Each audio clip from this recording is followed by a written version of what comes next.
Al finalizar la Segunda Guerra Mundial, el destino de Adolf Hitler se convirtió en uno de los mayores enigmas del siglo XX. Mientras los aliados celebraban la caída del Tercer Reich, rumores y testimonios dispersos comenzaron a circular sobre una posible huida del líder nazi. Documentos militares, registros bancarios y rutas de escape sugieren que, antes del colapso de Berlín, ya se habían diseñado planes de evacuación para figuras clave del régimen. Operaciones con submarinos, redes de empresas pantalla y acuerdos con países neutrales apuntaban a Sudamérica como el destino final de varios jerarcas. En este entramado, la figura de Martin Bormann desempeñó un papel central, garantizando el traslado de fondos y el establecimiento de refugios seguros. Las costas argentinas, con desembarcos de submarinos como el U-530 y el U-977, y la construcción de estancias en lugares aislados como Bariloche, alimentaron décadas de investigaciones. ¿Fue el búnker de Berlín su última morada o logró escapar y vivir en el anonimato en tierras lejanas?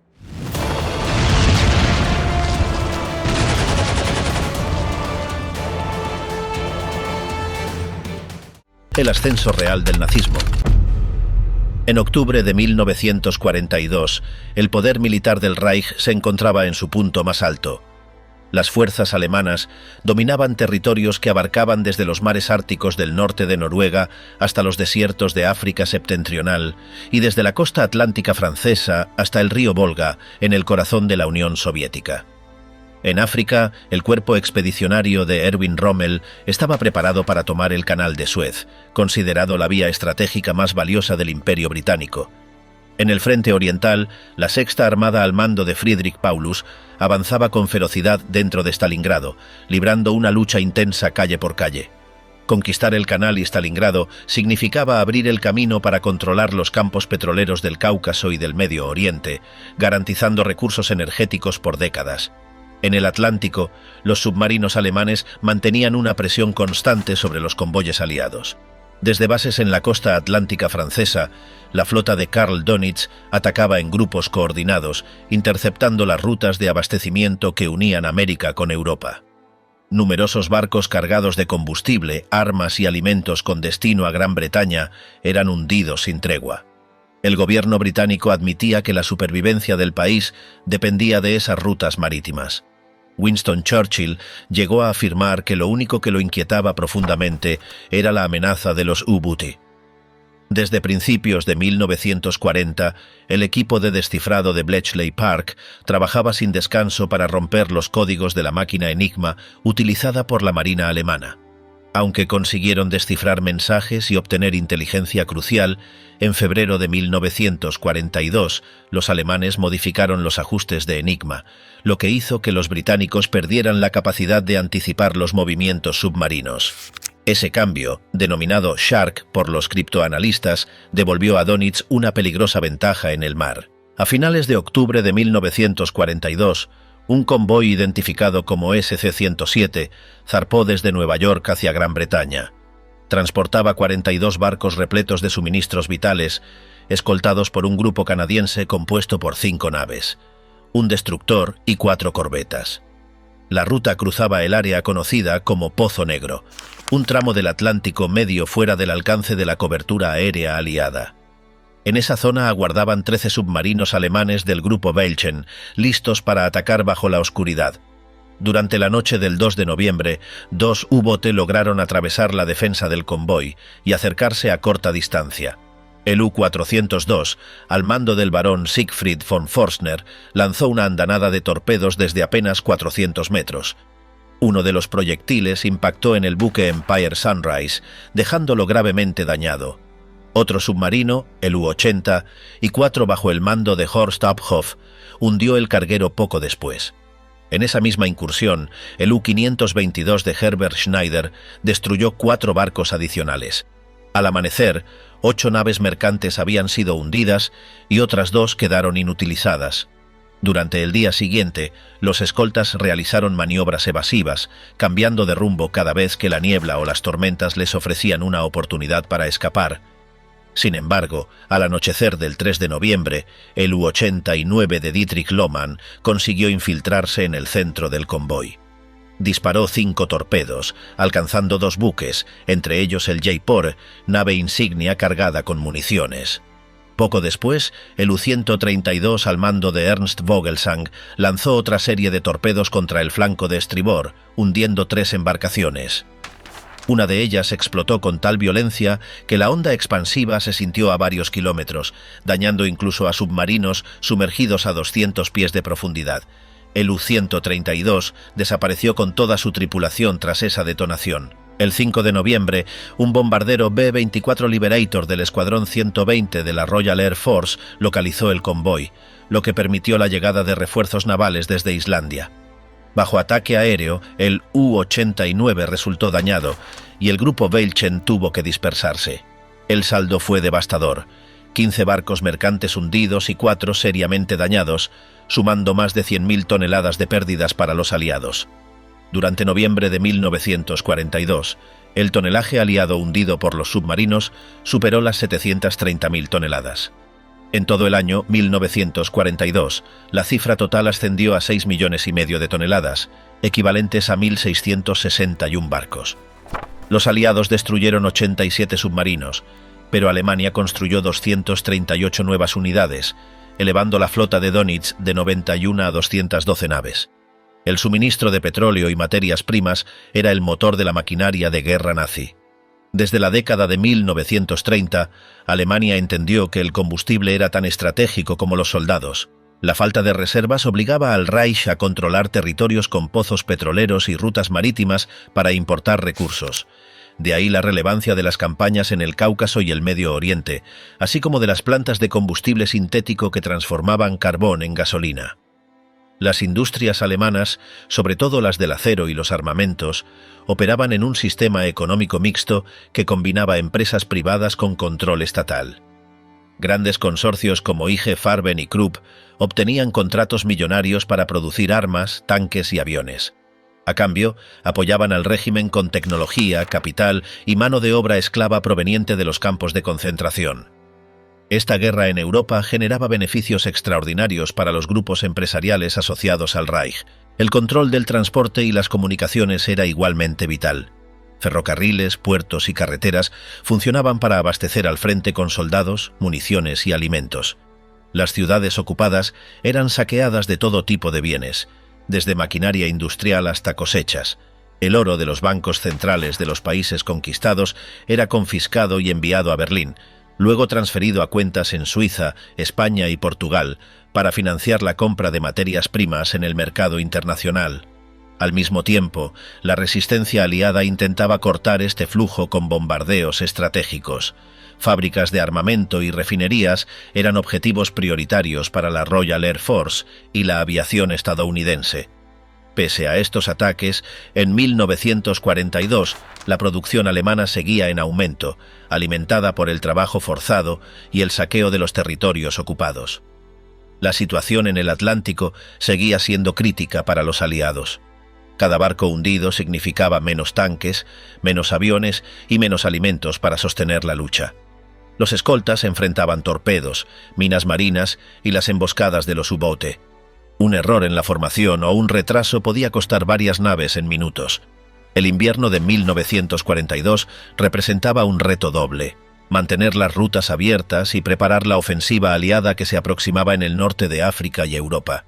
Los mandos británicos y estadounidenses sabían que la única manera de derrotar a Hitler era asegurar un flujo continuo de suministros a través del Atlántico, pese al acecho constante de los submarinos. La presión en Bletchley Park era máxima. Los criptoanalistas trabajaban día y noche para descifrar nuevamente los códigos Enigma. Cada mensaje interceptado significaba salvar miles de vidas en el mar. Con el apoyo de matemáticos, ingenieros y las primeras máquinas electromecánicas, lograron avances que poco a poco inclinaron la balanza. Pero en noviembre de 1942, los U-bote aún mantenían ventaja. En este escenario de guerra total, los líderes nazis estaban convencidos de que dominar el Atlántico aseguraría la victoria. Para Dönitz, hundir millones de toneladas de barcos significaba asfixiar a Gran Bretaña hasta obligarla a rendirse. Para Hitler, controlar el petróleo del Cáucaso y las rutas de abastecimiento equivalía a sostener su imperio durante décadas. Cada decisión se tomaba con la certeza de que la velocidad y la brutalidad eran las armas más efectivas. Derrotas que cambiaron el rumbo nazi. A finales de 1942, la ofensiva alemana en el norte de África comenzó a debilitarse. El mariscal Erwin Rommel, conocido como el Zorro del Desierto, había avanzado hasta Egipto con la intención de tomar el Canal de Suez. Sin embargo, la Octava Armada Británica, bajo el mando de Bernard Montgomery, levantó una defensa firme en las líneas de El Alamein. A finales de octubre, miles de soldados y cientos de tanques chocaron en una batalla decisiva. Durante casi 2 semanas, las tropas de Rommel fueron empujadas hacia Libia.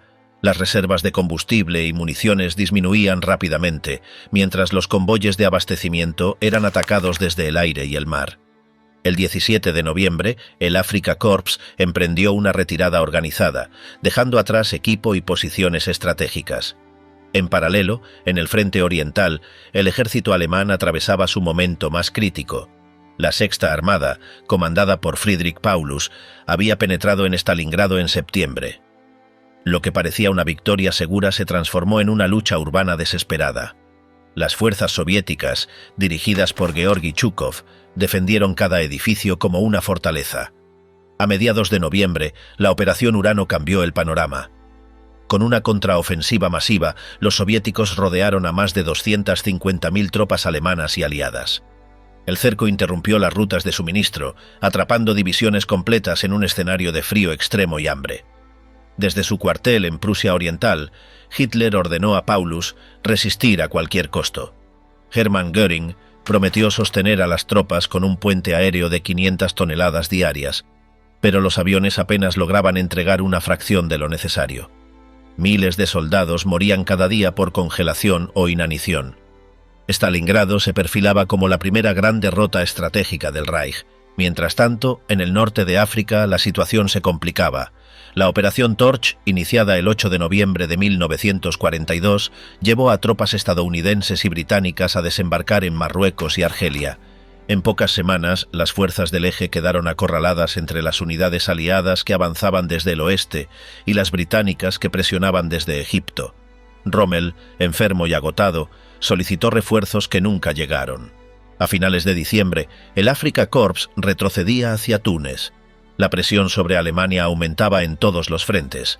Allen Dulles, jefe de la Oficina de Servicios Estratégicos en Suiza, recopilaba información sobre la situación interna del Reich. Mediante contactos con diplomáticos, empresarios y oficiales descontentos, detectó facciones que buscaban negociar una salida. Estas conversaciones, aunque informales, mostraban el temor creciente de los líderes nazis ante una derrota total. Los bombardeos aliados sobre ciudades industriales se intensificaron a finales de 1942. La Royal Air Force golpeó Essen, Hamburgo y Kassel, destruyendo fábricas y viviendas. Albert Speer, ministro de Armamento, reorganizó la producción para mantener el suministro de armas, tanques y aviones. Recurrió al uso masivo de trabajo forzado proveniente de campos de concentración. A pesar de los ataques, la producción alemana se mantuvo activa, aunque con mayores dificultades para obtener materias primas. La caída de Stalingrado se volvió inminente en diciembre. Las tropas soviéticas sellaron el cerco y frenaron cada intento de rescate. El mariscal von Manstein, enviado para auxiliar a Paulus, llegó a menos de 50 kilómetros de la ciudad, pero no logró romper las líneas enemigas. El 23 de enero de 1943, las divisiones del Afrika Korps perdieron Trípoli y Rommel tuvo que reagruparse en Túnez.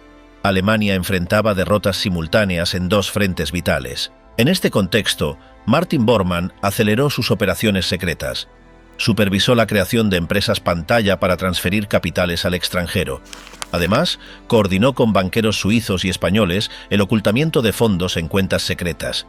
Impulsó la falsificación de documentos y la creación de identidades falsas para altos mandos que preparaban rutas de huida.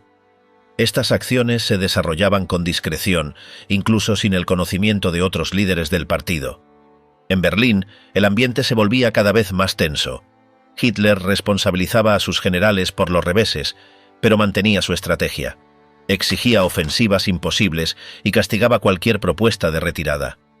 Goebbels, consciente del desánimo público, lanzó una campaña de propaganda intensa para sostener la moral. Usó películas, discursos y emisiones de radio para minimizar los fracasos. Mientras tanto, la entrada de Estados Unidos en la guerra tras Pearl Harbor había cambiado el equilibrio industrial. Para finales de 1942, la producción militar estadounidense superaba ampliamente a la alemana. Cada mes, más tropas, tanques y aviones cruzaban el Atlántico para reforzar a los británicos. En Stalingrado, el invierno agudizó la tragedia. Las temperaturas descendían a 30 grados bajo cero, congelando armas y equipos. Los soldados sufrían por la falta de ropa adecuada y la escasez de alimentos. Las reservas se agotaban y surgieron episodios de canibalismo entre los sitiados. El 27 de enero, las fuerzas soviéticas rechazaron la última oferta de rendición y continuaron avanzando. La derrota en el Alamein y la situación en Túnez confirmaban que el norte de África estaba perdido. En febrero de 1943, Rommel fue evacuado por razones de salud y el mando pasó a Hans-Jürgen von Arnim. Los aliados avanzaban hacia Túnez, listos para asaltar a Sicilia. En paralelo, la ofensiva soviética liberó vastas zonas en el frente oriental. Stalingrado cayó el 2 de febrero de 1943, con la rendición de Paulus y más de 90.000 prisioneros. Esta capitulación golpeó la moral alemana con fuerza. Hitler, furioso, destituyó a varios generales y asumió control directo de operaciones clave. Mientras tanto, las operaciones secretas de Bormann seguían su curso. Se establecieron contactos con empresas argentinas para transferir fondos y bienes saqueados. Barcos comenzaron a transportar documentos, lingotes y obras de arte hacia puertos seguros. En apenas 3 meses, Alemania perdió África, su ofensiva en el este se detuvo y la iniciativa pasó a manos de los aliados. Los planes de Bormann para asegurar recursos y redes de huida se convirtieron en una prioridad estratégica mientras el Reich entraba en su fase más crítica. Bormann, el cerebro oculto del Reich. Martin Bormann se convirtió en el hombre más poderoso detrás de Hitler, controlando el acceso al Führer y manejando los asuntos más delicados del partido. Nació en Wegeleben en 1901 y se unió al partido nazi en 1927. Desde sus primeros años destacó por su eficiencia, su habilidad para organizar tareas complejas y su ambición silenciosa. Con la llegada de Hitler al poder en 1933, Bormann ascendió rápidamente en las jerarquías administrativas. Pronto asumió el control del llamado Fondo Adolf Hitler para la economía alemana, una estructura destinada a recibir enormes sumas de dinero de las principales industrias del Reich. Empresas como Krupp, Thyssen, IG Farben y Daimler-Benz entregaban millones de marcos en contribuciones voluntarias para asegurar su influencia. Bormann gestionaba estas aportaciones y las invertía en proyectos que beneficiaban al partido y a sus líderes. Parte de esos fondos se utilizaban para construir residencias, financiar campañas propagandísticas y cubrir los gastos personales de Hitler y su círculo más cercano. En 1936 fue nombrado jefe de la Cancillería del partido. Desde esa posición consolidó una red de contactos con banqueros y empresarios europeos, iniciando operaciones financieras discretas en países neutrales como Suiza. La capacidad de Bormann para manejar estos asuntos superaba a la de cualquier otro dirigente nazi. Incluso figuras como Himmler y Goebbels dependían de sus decisiones para acceder a recursos. Hitler confiaba plenamente en él, considerándolo indispensable para el funcionamiento interno del partido. Esa relación le permitió tomar decisiones estratégicas sin supervisión directa, convirtiéndose en el auténtico cerebro logístico del Reich. Con el avance de la guerra, Bormann reforzó su control sobre los bienes confiscados en Europa. Oro, joyas y obras de arte eran trasladados a depósitos secretos en Austria y Baviera. Algunas piezas se enviaban a través de Suiza y España, operaciones que él coordinaba con meticulosidad. Estas riquezas eran vistas como una reserva financiera para sostener al partido incluso en el caso de una derrota. Su poder dentro de la Cancillería creció hasta niveles sin precedentes. Controlaba las comunicaciones que llegaban a Hitler, filtraba la información y decidía quién podía acceder al Führer. Muchos altos oficiales temían su influencia, ya que una sola palabra suya bastaba para arruinar la carrera de cualquiera. Además, supervisaba la construcción de la residencia alpina de Hitler en Berghof, así como todos los detalles personales del líder, desde sus finanzas hasta los obsequios que recibía. Durante 1943, Bormann perfeccionó su sistema de administración interna. Negoció acuerdos con bancos suizos para la compra de divisas fuertes como dólares y libras esterlinas, esenciales para obtener materias primas y tecnología en mercados internacionales. Parte de estas divisas se destinaban a pagos estratégicos y sobornos a funcionarios extranjeros para mantener rutas de suministro pese al bloqueo aliado. Su control no se limitaba al dinero. También supervisaba el uso de mano de obra forzada en fábricas de armas y minas. Las empresas colaboradoras obtenían contratos lucrativos, mientras los prisioneros eran explotados bajo condiciones brutales. Estas operaciones generaban ingresos que alimentaban el fondo central del partido. Hitler rara vez cuestionaba a Bormann. A diferencia de otros líderes, él evitaba el protagonismo público y centraba su poder en el control absoluto de la administración. Tenía acceso a cada decreto, cada orden militar y cada decisión económica. Era, en la práctica, el guardián de los secretos más importantes del Reich. A partir de 1943, Bormann se volvió esencial para la supervivencia de la cúpula nazi. Coordinó reuniones con representantes de países neutrales para negociar suministros a cambio de metales preciosos. También evaluó posibles refugios en lugares remotos de América del Sur y en regiones de Europa donde podían establecerse colonias secretas. Para reforzar su control interno, distribuía recompensas y privilegios entre los oficiales que seguían sus órdenes. Propiedades, dinero y acceso directo al Führer eran los incentivos con los que aseguraba la lealtad de la cúpula. Hacia finales de 1943, Bormann había consolidado una estructura administrativa tan eficiente que operaba casi como un estado paralelo. Mientras los frentes militares comenzaban a ceder, su red de poder financiero y logístico permanecía intacta, preparada para sostener los planes del partido en caso de colapso. El robo nazi de tesoros en Europa. Desde el inicio de las invasiones, el saqueo sistemático fue parte esencial de la estrategia nazi. Adolf Hitler ordenó que las riquezas culturales de cada país ocupado fueran tomadas y enviadas al Reich. Su obsesión por el arte llevó a que miles de cuadros, esculturas y joyas fueran confiscados en museos, galerías y hogares judíos. En París, apenas semanas después de la entrada de las tropas alemanas en 1940, comenzaron las requisas en colecciones privadas como la de la familia Rothschild. Oficiales de la unidad ERR, Einsatzstab Reichsleiter Rosenberg, catalogaban y empaquetaban las piezas más valiosas para enviarlas a depósitos en Alemania. Cada ciudad conquistada se convirtió en un objetivo de saqueo.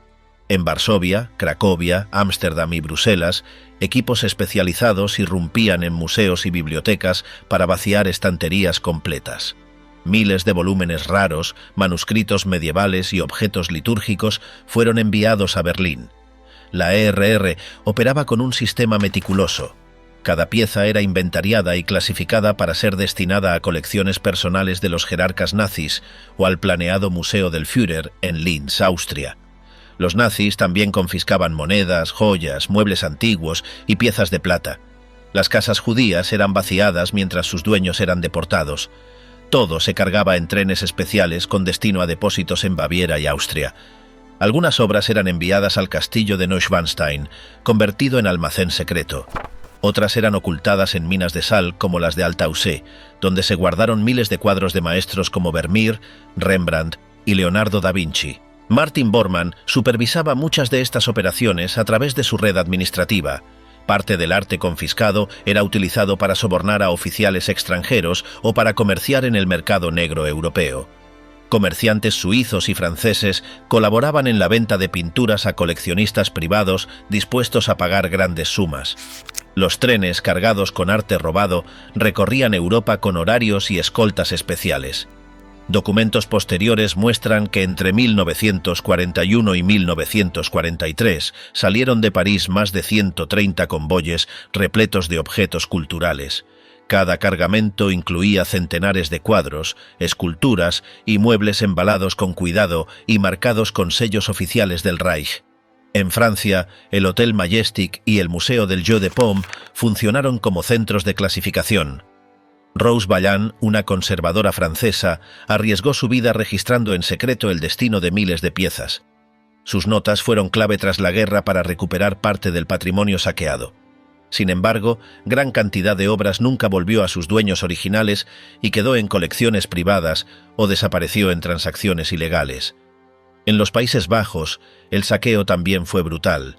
Obras de maestros flamencos fueron arrancadas de museos y vendidas a magnates alemanes. En Polonia, los nazis se llevaron el tesoro nacional, incluyendo reliquias de Wawel y la Dama con armiño de Leonardo.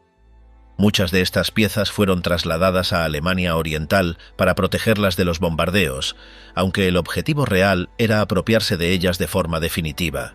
El saqueo no se limitaba a Europa Occidental.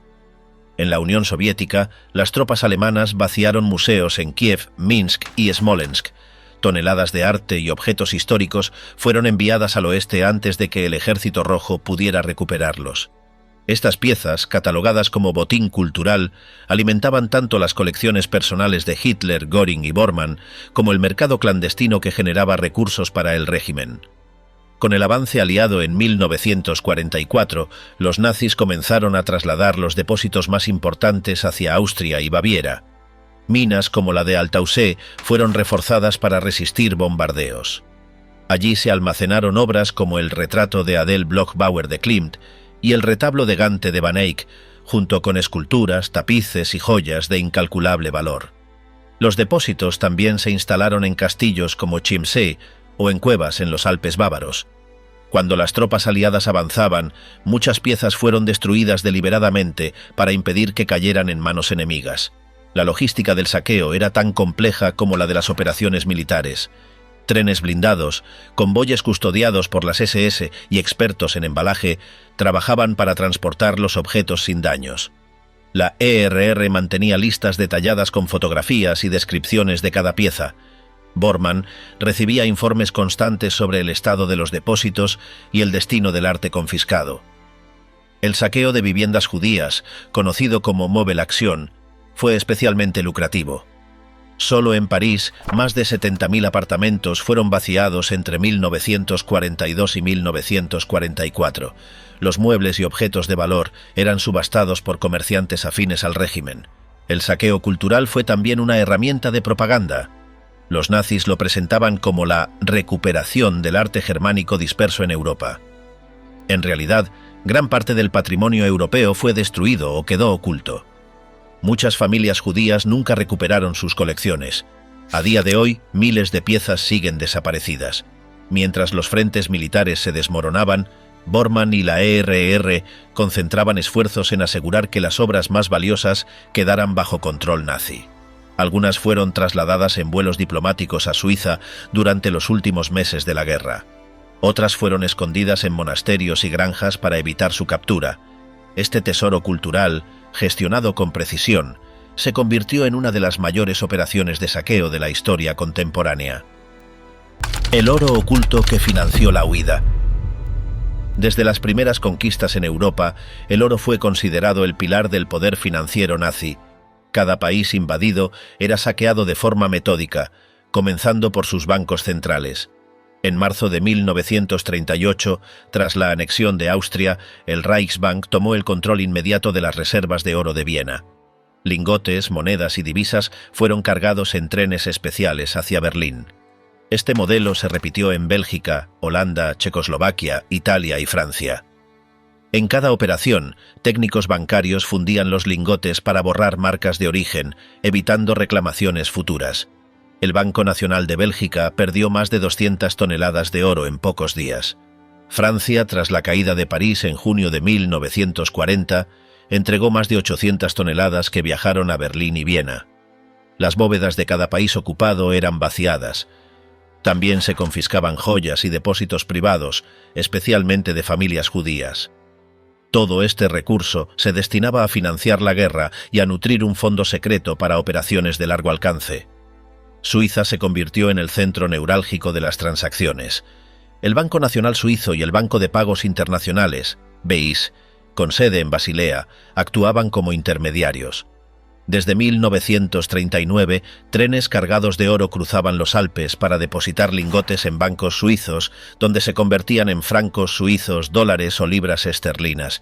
Esta conversión en divisas fuertes permitía al Reich pagar materias primas en mercados neutrales. España y Portugal también jugaron papeles clave. A través de acuerdos con Francisco Franco y Antonio de Oliveira Salazar, Alemania compró enormes cantidades de wolframio, un mineral esencial para endurecer el acero de armas y blindajes. Estos pagos se realizaban en oro transportado en trenes y barcos bajo custodia de las SS. Ambos países aceptaban los lingotes como parte de su estrategia para sostener su economía, sin cuestionar su origen. Para borrar huellas, el oro confiscado era fundido en barras sin sellos y distribuido en bancos de Lisboa, Madrid y Zúrich, usando empresas pantalla. Documentos desclasificados revelan que entre 1939 y 1945, Alemania transfirió a Suiza cantidades de oro equivalentes a cientos de millones de dólares actuales. Parte de ese oro provenía de los campos de concentración. Las SS requisaban joyas, relojes, dientes de oro y objetos valiosos de los prisioneros. Todo era fundido y enviado en cargamentos ocultos, supervisados por la Oficina Económica y Administrativa de las SS en coordinación con el Reichsbank. El metal de las víctimas terminaba en las mismas cuentas que sostenían la maquinaria de guerra y las operaciones secretas del partido. El oro nazi se convirtió en herramienta de negociación. Se usaba para sobornar funcionarios, comprar armas y garantizar el flujo de alimentos y petróleo en mercados neutrales. Diplomáticos y banqueros eran recompensados con lingotes para asegurar favores. Cada transacción se registraba en libros ocultos manejados solo por hombres de absoluta confianza. En 1943, cuando las derrotas de Stalingrado y África comenzaron a cambiar el curso de la guerra, el flujo de oro hacia Suiza se intensificó. Convoyes especiales trasladaban las reservas restantes desde Berlín y Viena hacia depósitos en los Alpes bávaros y en bancos suizos. Algunos trenes viajaban camuflados como cargamentos de carbón para evitar bombardeos. Franco en España recibió parte de este metal para reforzar las reservas del Banco de España. A cambio, el régimen español permitió la compra de materias primas y el paso de agentes hacia Portugal y América del Sur. Portugal, por su parte, recibió lingotes a cambio de wolframio y caucho, recursos vitales para la industria de armas alemana. La conexión con América del Sur se consolidó en esta etapa. Empresas pantalla en Argentina, Brasil y Chile recibieron transferencias de divisas convertidas desde el oro suizo. Con ese dinero se compraron estancias, fábricas y propiedades que después sirvieron como refugio para jerarcas nazis. Documentos desclasificados muestran que entre 1943 y 1945, millones de francos suizos se enviaron a cuentas en Buenos Aires y Montevideo. El oro también se usó como instrumento político. Pagos secretos fueron ordenados a líderes y funcionarios de países neutrales para garantizar silencio o colaboración. Estas operaciones se realizaban mediante intermediarios, valijas diplomáticas y transferencias en bancos europeos. Lingotes viajaban en aviones de carga y submarinos, aprovechando rutas seguras controladas por las SS. El Banco de Pagos Internacionales desempeñó un papel ambiguo, procesando transferencias de oro entre bancos centrales, incluso en plena guerra. Alemania aprovechó esta vía para mover oro saqueado de Bélgica y Checoslovaquia como si fueran transacciones legítimas, blanqueando grandes cantidades de metal precioso. Para finales de 1945, enormes reservas de oro nazi seguían fuera de Alemania. Se estima que solo en Suiza permanecían más de 700 toneladas. Ese oro fue la base de redes como Odessa, que ayudaron a criminales de guerra a escapar hacia América del Sur y Oriente Medio. El transporte del oro se realizó con métodos extremos. Submarinos alemanes trasladaron cajas selladas con lingotes hacia puertos en España y Argentina. Informes aliados mencionan cargamentos descargados en Mar del Plata y en puertos gallegos en 1944. Estos envíos eran coordinados por oficiales de las SS y agentes de confianza. Parte del oro también financió redes de espionaje en América Latina. Agentes en Buenos Aires, Santiago y Río de Janeiro recibían fondos para sobornar funcionarios, falsificar documentos y preparar rutas de escape.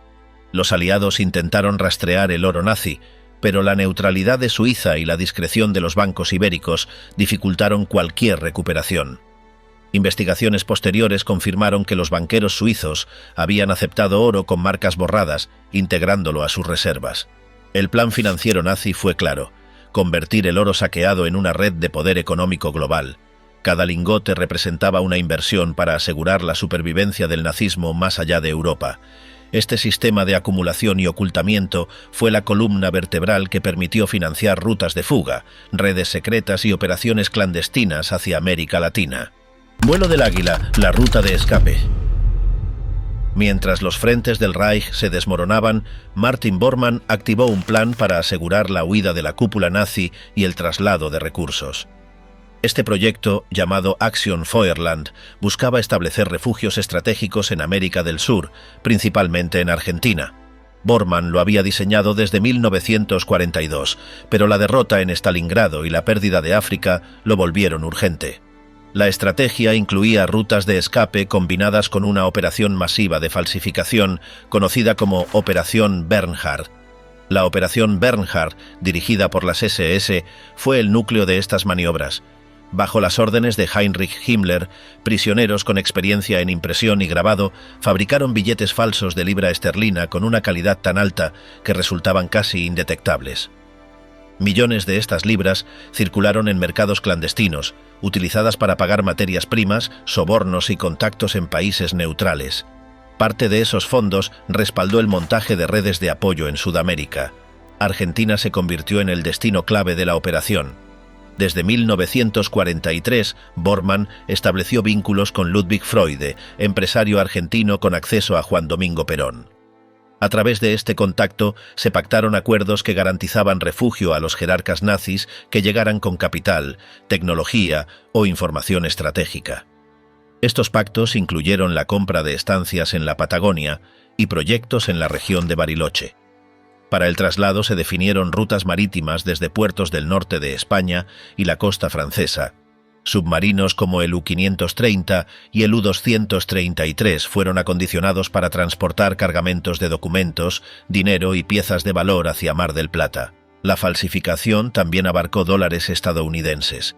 Estos billetes circulaban en mercados de Lisboa y Estambul, empleados para obtener pasajes en barcos neutrales y pagar intermediarios.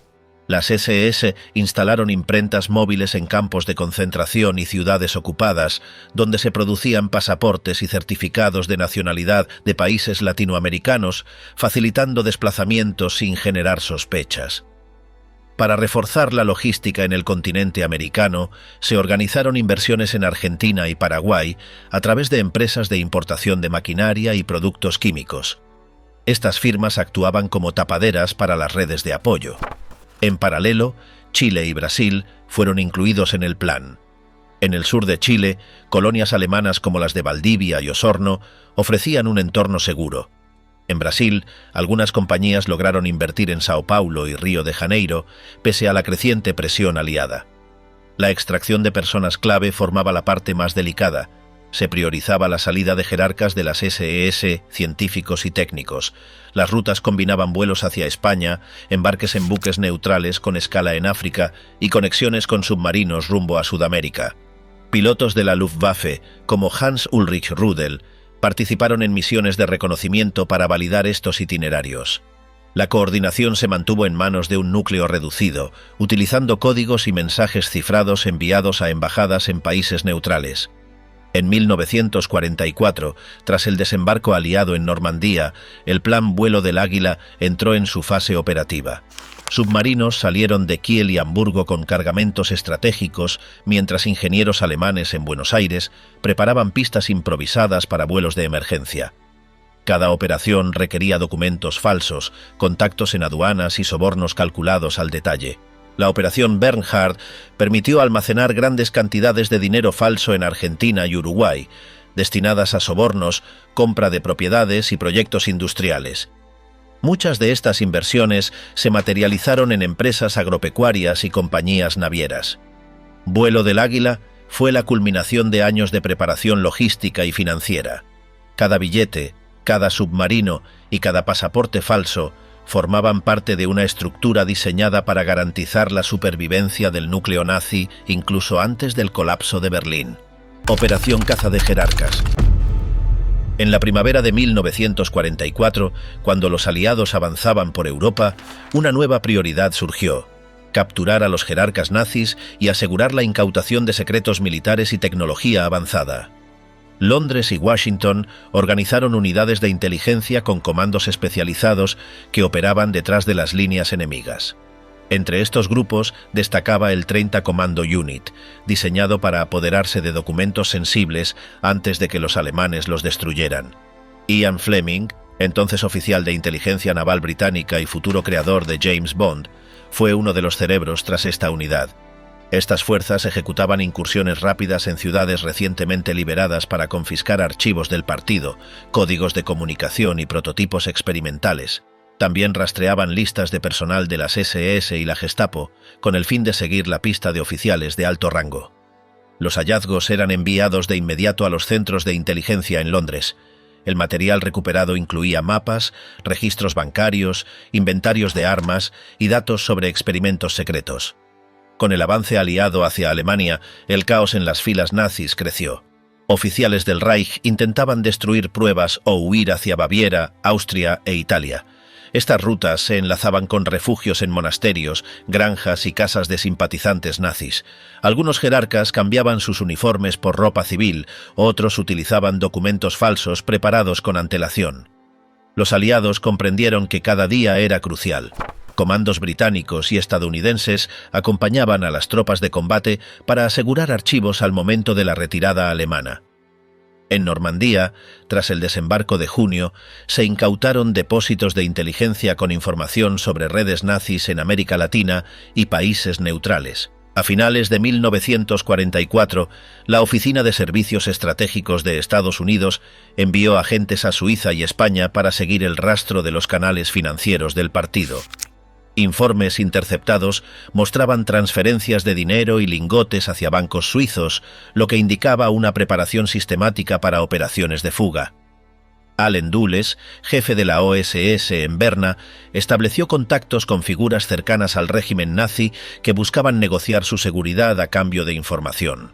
Dentro de Alemania, la resistencia interna al nazismo comenzó a tomar fuerza. Algunos oficiales de la Wehrmacht, conscientes del desenlace inevitable, intentaban contactos con los aliados. Sin embargo, la Gestapo y las SS mantenían un control férreo, y Bormann reforzaba la protección de la cúpula. Se construyeron túneles, búnkeres y rutas de evacuación que conectaban Berlín con Baviera y Austria. Con la liberación de Francia, la presión sobre los jerarcas aumentó. En París, los aliados capturaron archivos de la Gestapo y del Abwehr que detallaban redes de espionaje en Europa y América Latina. También se encontraron listas de barcos que salían de Marsella y Burdeos con cargamentos sospechosos. El avance por Bélgica y Holanda permitió asegurar más documentos. Comandos de la T-Force británica capturaron fábricas de armas y oficinas de la Luftwaffe para evitar que la tecnología cayera en manos soviéticas. En varias operaciones se descubrieron depósitos con oro, obras de arte y documentos cifrados. La captura de oficiales como Hermann Fegelein y Karl Wolf proporcionó información crucial sobre rutas de escape. Se confirmaron convoyes blindados preparados para trasladar jerarcas hacia Suiza. En paralelo, los movimientos de submarinos hacia el Atlántico Sur despertaron sospechas sobre posibles vías de fuga marítima. La OSS y el MI6 rastrearon estas actividades en Europa, siguiendo las llamadas Ratlines, rutas de escape organizadas por simpatizantes nazis con ayuda de clérigos y funcionarios de países neutrales. Desde puertos italianos, barcos partían hacia América Latina con fugitivos y cargamentos de valor. En Roma, contactos vinculados al Vaticano facilitaban pasaportes de la Cruz Roja para exoficiales de las SS. Los cazadores documentaban cómo estas redes se extendían hacia España, Portugal y el norte de África antes de cruzar el Atlántico. Agentes aliados interceptaban mensajes cifrados que mencionaban oro y personas con identidades falsas, aunque la magnitud de la red hacía casi imposible cerrar todas las salidas. Con el final de la guerra, la caza de nazis se convirtió en una operación global. Figuras como Simon Wiesenthal y grupos judíos comenzaron a rastrear a criminales de guerra para llevarlos ante la justicia. Los aliados elaboraron listas negras con los nombres de los más buscados, mientras organizaciones clandestinas como Odessa empezaban a mover recursos para proteger a los fugitivos. Las operaciones especiales continuaron durante meses tras la caída de Berlín, persiguiendo a oficiales en Europa, América Latina y Oriente Medio. El conflicto entre la inteligencia aliada y las redes de escape marcó una carrera contrarreloj que definiría la posguerra inmediata. Del búnker al cielo, el escape secreto. A finales de abril de 1945, Berlín estaba bajo un cerco total. Las fuerzas soviéticas avanzaban desde el este, mientras las tropas aliadas presionaban desde el oeste. En el interior del Führerbunker, Hitler y su círculo más cercano enfrentaban el derrumbe del Reich. Martin Bormann y Heinrich Müller, jefe de la Gestapo, tomaron el control de las operaciones finales, organizando la evacuación de los archivos más delicados y planificando rutas de escape para la cúpula. Los últimos días estuvieron marcados por tensión y caos. En los túneles subterráneos que conectaban la Cancillería con estaciones de metro y refugios se almacenaban documentos, lingotes de oro y billetes falsificados de la Operación Bernhard. Las comunicaciones con el exterior eran casi imposibles, pero Bormann mantenía contacto con oficiales en el norte de Alemania para coordinar vuelos secretos y convoyes hacia el sur. Hitler mostraba un deterioro evidente, con temblores y estallidos de ira. En las reuniones con sus generales rechazaba cualquier rendición. Para Bormann, la prioridad era garantizar la huida. Müller diseñó un plan que incluía el uso de dobles de Hitler y Eva Braun, entrenados para replicar su apariencia y gestos. El objetivo era generar una escena convincente en el jardín de la Cancillería que confundiera a los soviéticos. El 30 de abril, mientras la artillería soviética caía sobre el centro de Berlín, se activó la simulación. 2 cuerpos fueron preparados y quemados en el patio. Testigos como Otto Gunche y Heinz Linge afirmaron haber visto los cuerpos en llamas, pero los restos hallados fueron fragmentos irreconocibles, lo que abrió la posibilidad de una fuga real. Mientras se realizaba la puesta en escena, Hitler y Eva Braun se preparaban para salir del búnker. Vestían de civil y llevaban documentos falsos que los identificaban como oficiales de bajo rango. La salida se hizo a través de túneles que conectaban con una pista improvisada en las afueras de Berlín. Allí los esperaba un avión Junkers Ju-52 de la unidad secreta KG-200, especializada en misiones encubiertas. La fuga fue coordinada al detalle. Oficiales de la SS aseguraron el perímetro mientras un pequeño convoy distraía a las fuerzas soviéticas en otro sector. El avión despegó al amanecer rumbo al norte de Alemania. La primera escala fue en Travemünde, donde se recargó combustible y se revisaron los planes de vuelo hacia el sur de Europa. Documentos desclasificados décadas después mencionan este despegue como parte de una operación supervisada directamente por Bormann. En paralelo, Müller borraba pistas dentro del búnker. Se destruyeron documentos sobre movimientos financieros y listas de rutas de escape.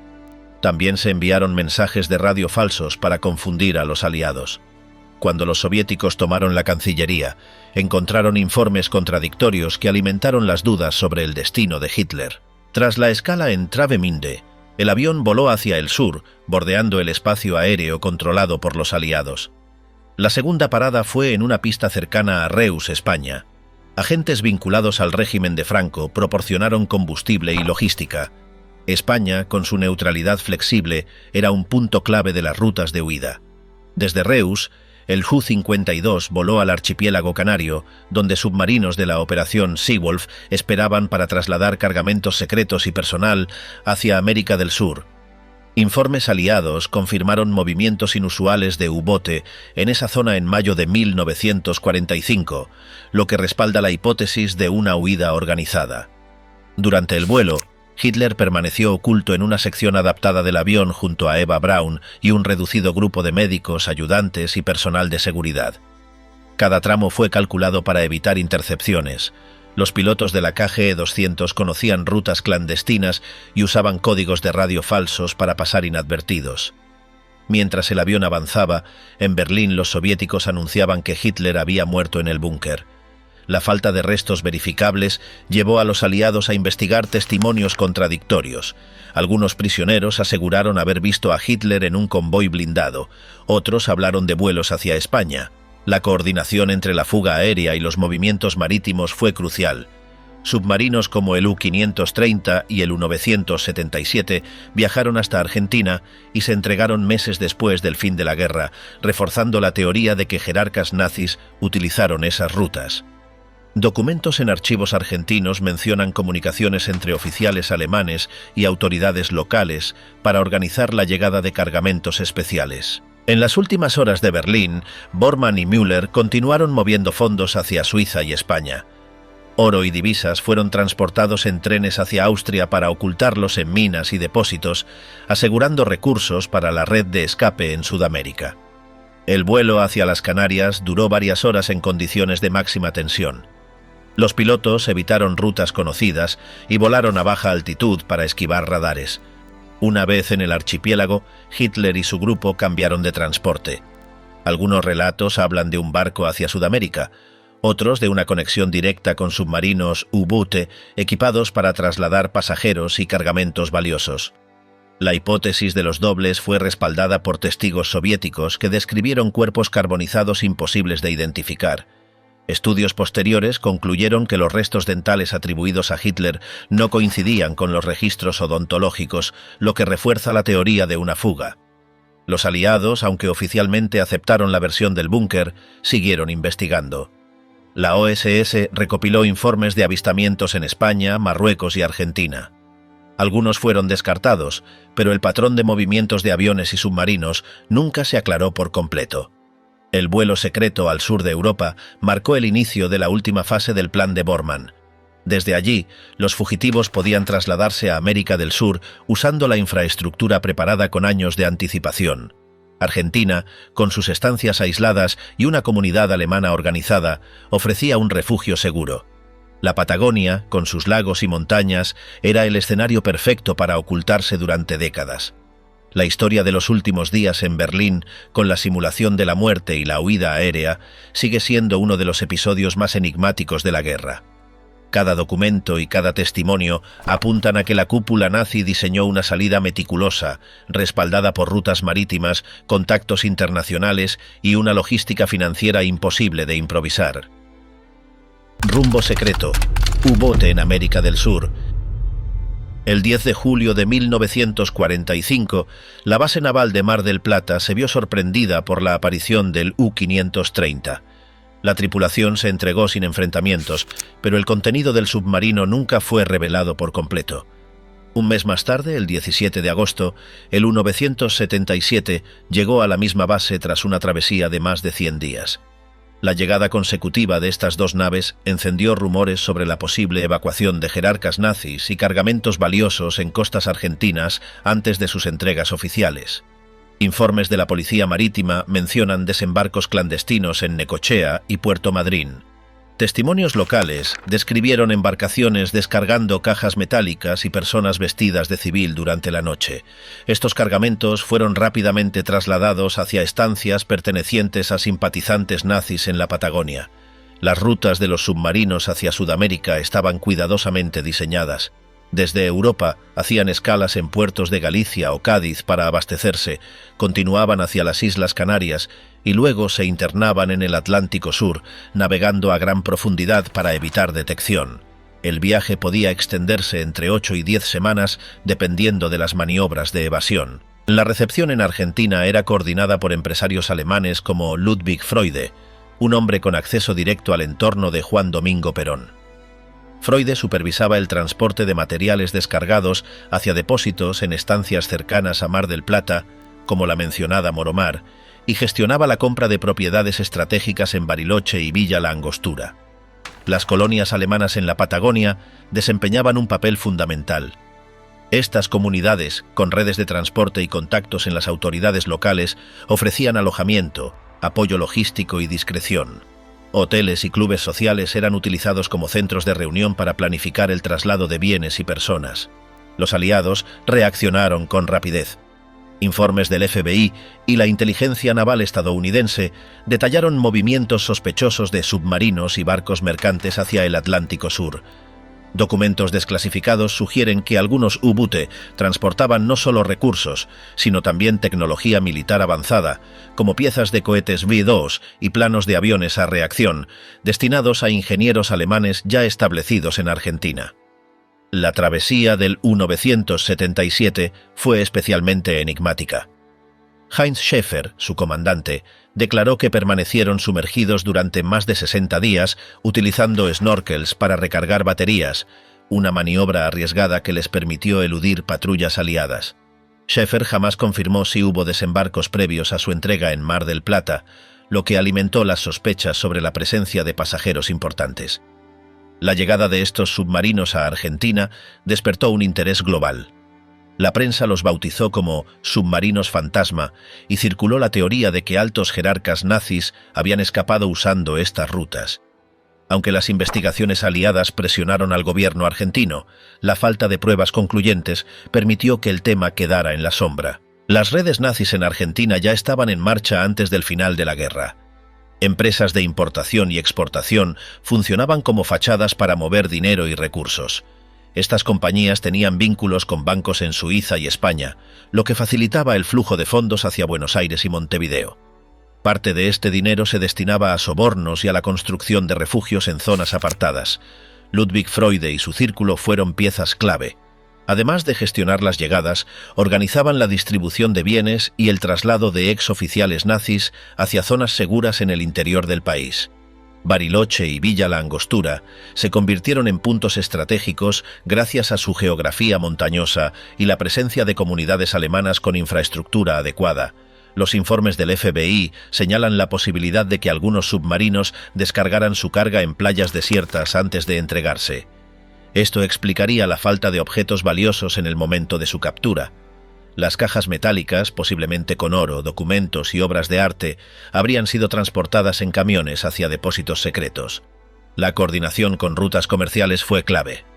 Barcos mercantes con bandera neutral recogían cargamentos en Canarias o puertos españoles y los llevaban hacia Buenos Aires o Montevideo, camuflados como mercancía legal.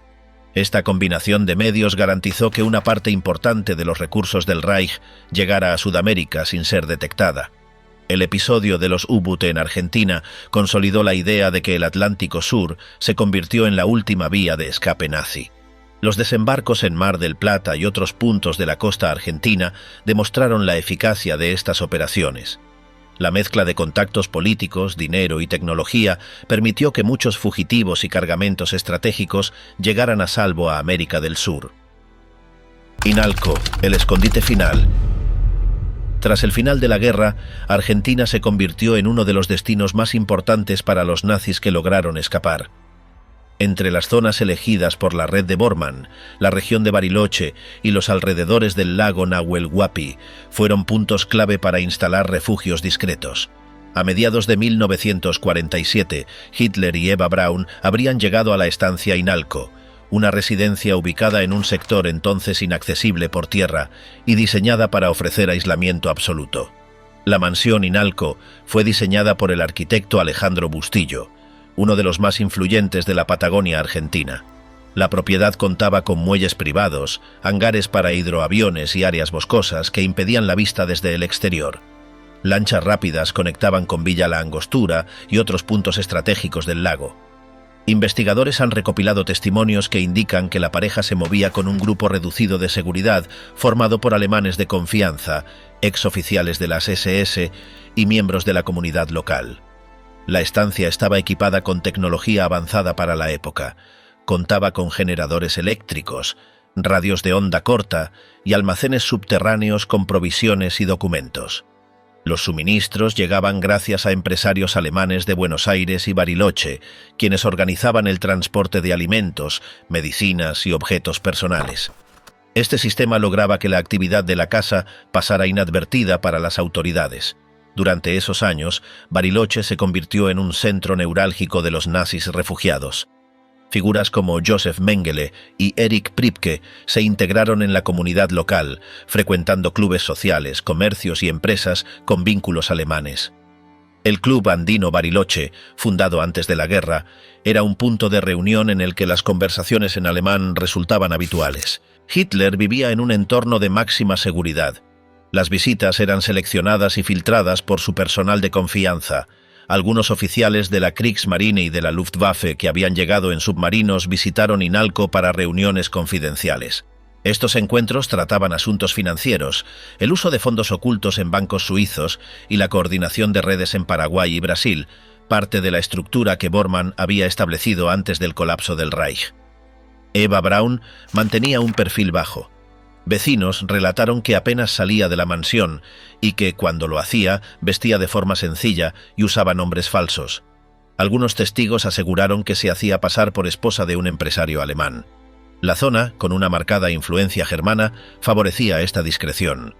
Hoteles, cervecerías y panaderías manejadas por alemanes creaban un entorno donde los extranjeros no generaban sospechas. Entre 1947 y 1955, la estancia Inalco se convirtió en el centro de operaciones de la comunidad nazi en el sur. Desde allí se planificaban movimientos de dinero, rutas para nuevos fugitivos y contactos con el gobierno argentino. Juan Domingo Perón y Eva Duarte mantenían un trato ambiguo con estos grupos. En privado facilitaban documentos y protección a cambio de tecnología y recursos económicos. Los alrededores de Bariloche ofrecían un refugio perfecto. Bosques densos, lagos profundos y montañas nevadas brindaban un escudo natural. Algunos habitantes de la zona relataron que había patrullas armadas vigilando los caminos cercanos a Inalco.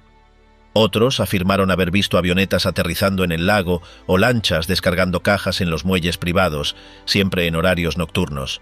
Con el tiempo, Hitler adoptó una vida rutinaria y aislada. Se levantaba temprano, caminaba por los jardines y conversaba con su equipo de seguridad.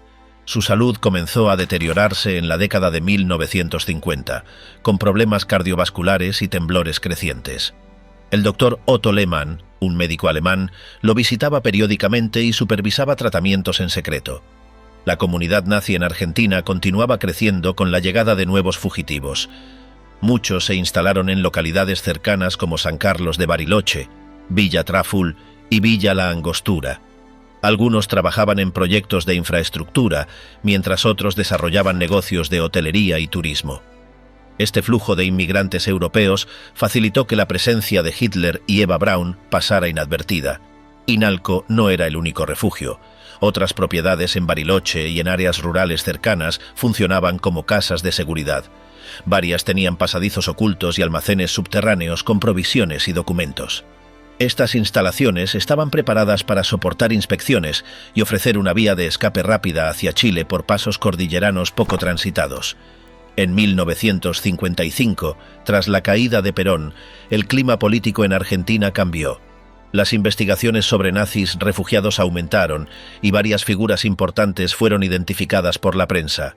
Hitler y Eva Braun se trasladaron entonces a propiedades más aisladas en la Patagonia. La comunidad nazi reforzó sus redes, moviendo dinero a bancos en Montevideo y Santiago. Los rumores sobre Hitler en Argentina se extendieron en esos años. Algunos aseguraron haberlo visto en el centro de Bariloche, disfrazado con sombrero y gafas. Otros decían haberlo visto viajando en lancha por el lago Nahuel Huapi con guardias armados. Aunque no se conservan fotos confirmadas, los testimonios recopilados por investigadores sugieren que su presencia era conocida en ciertos círculos locales. La salud de Hitler empeoró a finales de los 50.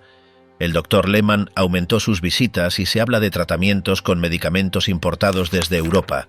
Eva Braun asumió más responsabilidades en la administración de la estancia, supervisando al personal y manteniendo contacto con proveedores. En esos años, llevaron una vida de bajo perfil, dedicados a actividades rurales y evitando toda exposición. Según el libro Grey Wolf, Hitler habría muerto el 13 de febrero de 1962 en la propia estancia Inalco. Su cuerpo fue enterrado en un punto desconocido de la Patagonia, posiblemente en los terrenos de la mansión. Eva Braun habría permanecido algunos años más en Argentina antes de desaparecer de los registros. Esta teoría sigue siendo polémica, aunque cuenta con testimonios de quienes afirmaron estar presentes en sus últimos días. La década de 1960 marcó un aumento de las investigaciones impulsadas por cazadores de nazis. Simon Wiesenthal y otros rastrearon pistas en Bariloche sin encontrar pruebas concluyentes. Mientras tanto, documentos desclasificados del FBI mencionaban posibles avistamientos en la región. La estancia Inalco, con sus muelles privados y su acceso limitado, fue clave para la vida oculta del líder nazi. Incluso hoy es objeto de especulación, con historias sobre túneles y habitaciones secretas. La región conserva huellas de aquella época, desde hoteles fundados por alemanes hasta clubes sociales con raíces en los 40. La teoría de la muerte en 1962 ha sido reforzada por relatos de antiguos empleados que afirmaron haber presenciado un funeral discreto en los jardines, celebrado de noche y con la presencia de un grupo reducido de alemanes. Estas versiones apuntan a que Hitler pasó más de una década refugiado en Argentina, protegido por una combinación de estancias aisladas, apoyo local y el dinero del Reich.